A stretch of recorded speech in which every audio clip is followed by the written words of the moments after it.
Hello kapatid. Ang verse po natin sa oras na to ay sa John 1:1 at John 1:14.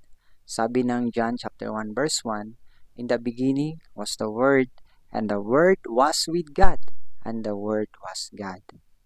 Sa 14 ng verse 1 and sa chapter 14 ng verse 1, "And the Word became flesh."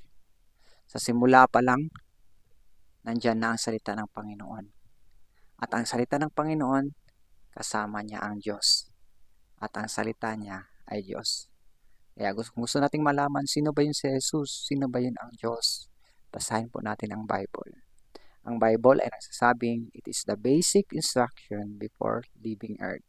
Yun daw yung basic instruction na dapat nating sundin bago po tayo lilisan sa mundong ito. Handaan po natin, yan ang guide ng buhay natin para hindi po tayo mawala, hindi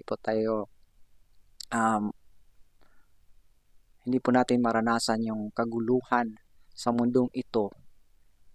Basta kasama natin ang Panginoon, turuan niya tayo, bibigyan tayo ng wisdom, knowledge na lumakad ng maayos. Alam natin, ma-identify natin ang tama at mali.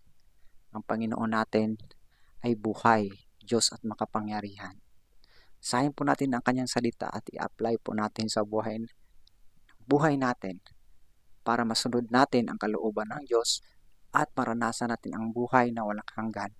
At yan yung pinangako niya sa atin pagdating ng panahon, pagdating ang araw na tayo ay lilisan sa mundong ito. Sa atin, pagdating ng panahon, pagdating ang araw na tayo ay lilisan sa mundong ito.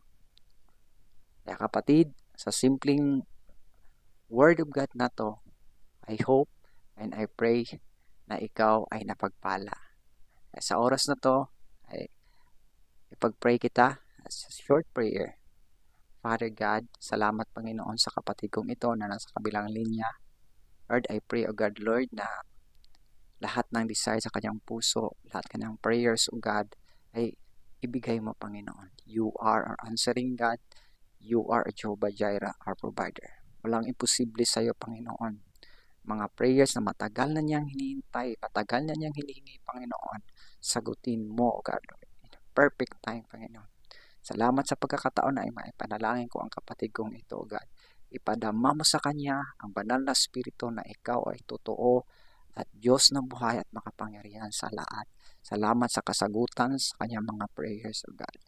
In Jesus' name, Amen. Thank you kapatid. Ikaw na pagpala. Just share this video. God bless you.